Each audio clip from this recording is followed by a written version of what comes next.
Yo, what's up guys? In this video today, we're going to be taking a look at the ATEM Mini to see if it's something that you should add to your lineup if you're live producing stuff for the live streams, or if you're just a gamer who really wants to get $1 million famous today.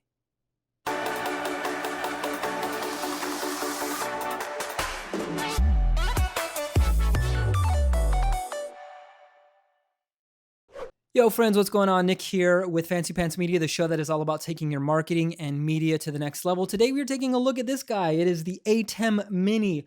This thing is fantastic. I'm getting hyped just looking at it right off the bat, looking at it in the box. If you don't know, ATEM is made by Blackmagic, and this is a live stream production studio in a tiny, tiny box. And the thing that I like about this is just from observing it, it looks like every single parameter that you would want to control from a live stream, from your picture-in-picture, your chroma keys, all your inputs, your audios, the audio that comes in through HDMI.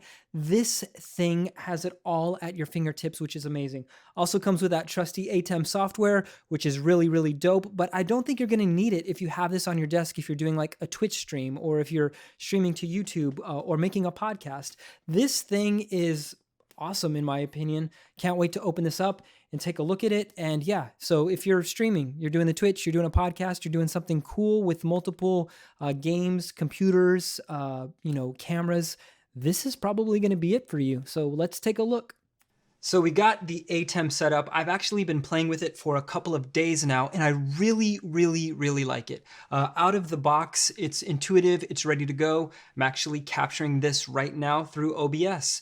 It just integrates really, really well. I'm gonna walk you through my setup, and I'm also gonna talk a bit about why this $300 switcher is just as good as some of their $8,000 pieces of switching equipment. Now first, let me take you to this GoPro shot. And so this is the actual setup of the unit itself. As you can see, it's very, very small. Pardon the desk, there are wires everywhere. And I normally like to keep things clean, but this is just something quick and dirty just to get you the information. But what it is you have your 4-button layout. So you have input 1, 2, 3, and 4. And the nice thing about this is this has something called picture-in-picture right here. So if I were to hit this button, you're actually going to see me pop up in that top right corner. That is adjustable, so I can move. It probably makes sense to be in that corner right now so we can kind of see what's going on. You have a nice cut button and an auto button. And cut is those hard cuts. The auto button gives you a transition. There is a fade to white in the middle, which I am not a fan of. I wish it was just a seamless transition, but it dips to color. And then FTB is fade to black, meaning like something goes wrong, you hit fade to black. What's really interesting about this is there are two things. First off, these HDMI inputs. You can actually bring in a source that doesn't match. So I have 2 other ATEMs at work that I use for live streaming and content production. And the interesting thing is your cameras, all of your inputs have to be set to the frame rate that the ATEM is set at. So if you're bringing in, a camera that's 5994 and your ATEM is set to 2997, you're not going to be able to read the signal. The interesting thing about this is that these HDMI inputs actually are scaling on the fly, meaning that if we were to go here, that if I have a computer or if I have a camera or a GoPro, they don't have to be in the same frame rate. ATEM is actually going to take care of that for you. Now, this is genius. And the reason that this is genius is because if you're a gamer, if you're live streaming, if you're doing YouTube streaming, if you're a podcaster, you don't necessarily have to have your cameras matching. And the reason I say that is because this camera right here, this GoPro, it necessarily sometimes they don't match, especially like the older versions. Like if you were to put it into like some frame rates and some frame sizes, like if it's 4K at 29, it might not be read. I've had that happen before where some of my older GoPros would not be read by HDMI inputs. The great thing about this little guy is that is taken care of for you. That is super awesome. Some of the other cool things about this is it has a keyer. And the keyer that comes with this is the same keyer that comes with the 8K Constellation. That is another Blackmagic product. It is an 8K switcher, which is bizarre. The other thing, it's $10,000. So when you think about the switcher that you're getting in this, standalone is going to be at least a few $100s by itself. So to get that built in is amazing because you can have those really great green screen backgrounds if you're a streamer. Like if you're playing Fortnite or Twitch, you can be in the bottom right hand corner and you can be keyed out so you don't have any of the background while you're playing your games. I think this is also great for those of you who are podcasters. You can have up to 3 cameras and then maybe a dedicated computer so that you can have notes or you can have videos or you can do the whole Joe Rogan thing where there's like 3 camera setup and then there's we can pull in a computer feed if we needed to.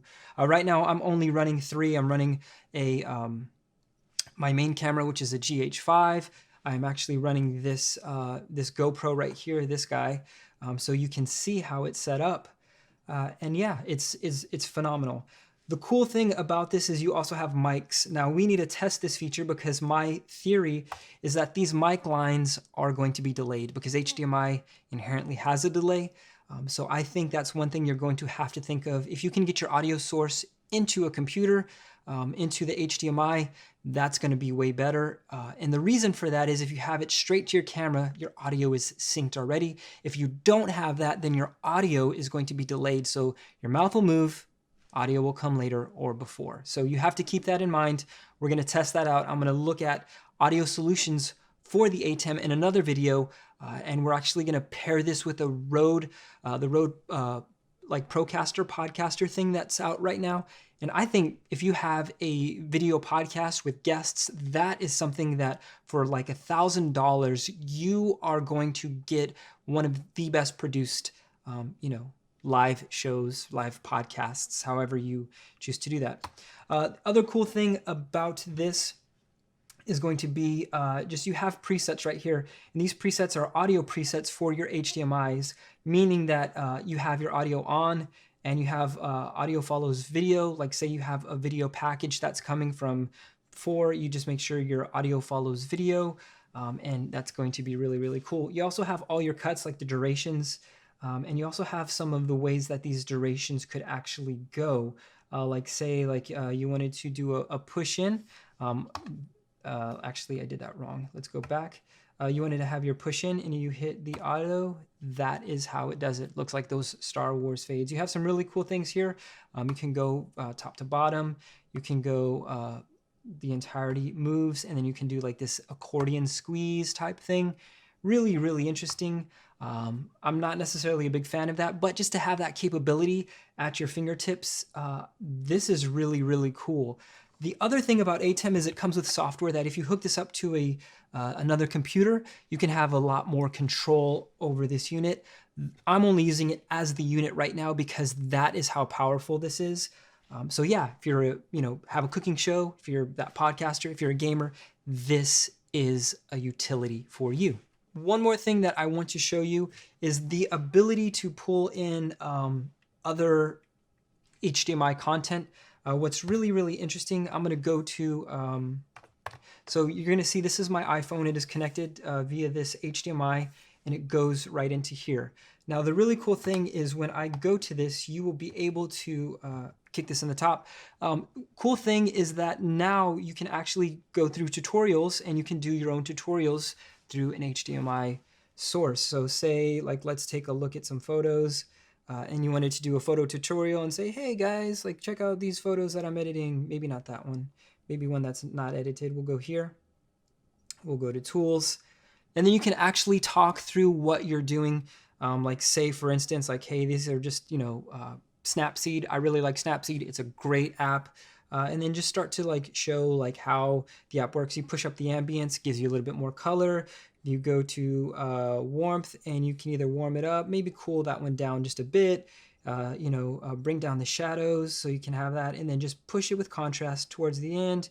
Maybe that's a little too much contrast, and then just brighten it up just a touch, hit OK, and go back to tools, go to portrait. And the thing I love about portrait is it's going to brighten their faces. That face spotlight's a little too much, so we'll just pull it down a bit, and then we'll actually look at the skin smoothing, maybe push that just a little bit more.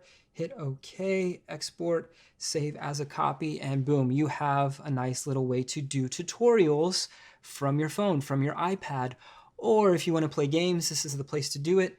So when it comes to it, I think that this switcher right here makes a lot of sense for content creators. So if you have any questions for me, if you want to take a deeper dive into what does it look like to use the ATEM for something specific, you can drop those in the comments below.